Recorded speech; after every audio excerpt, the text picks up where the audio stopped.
যারা প্র্যাকটিসিং মুসলিম, 5 ওয়াক্ত নামাজ পড়েন এবং ইসলামের বিধিবিধানগুলো সঠিক নিয়মে আমল করার চেষ্টা করেন, তাদের উদ্দেশ্যে আমার এই ভিডিওটি। 5 ওয়াক্ত নামাজে সূরা ফাতিহার মধ্যে অসংখ্যবার আল্লাহর কাছে ওয়াদা করে এসেছেন, ইয়্যাকা না'বুদু ওয়া ইয়্যাকা নাস্তাঈন, একমাত্র তোমারই ইবাদত করি, এমনকি তোমার কাছেই সাহায্য চাই।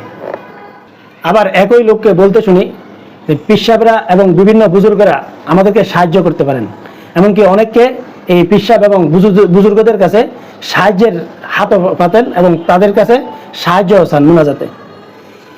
আপনি আল্লাহর কাছে যে ওয়াদা করে এসেছেন এবং আবার পীর সাহেবদের কাছে বা বুজুর্গদের কাছে যে জিনিসগুলো চাচ্ছেন, এটা সম্পূর্ণরূপে কোরআন বিরোধী নয় তো? এটা ঈমানের জন্য মারাত্মক শিরকি আকীদা নয় তো? আমার এই কথাগুলো যদি আপনার যুক্তিসম্মত মনে না হয়, তাহলে কমেন্টসে অবশ্যই আমার ভুলগুলো ধরিয়ে দেওয়ার চেষ্টা করবেন। আর আপনারা যদি ভুল করে থাকেন, তওবা করে এই জায়গা থেকে বেরিয়ে আসবেন।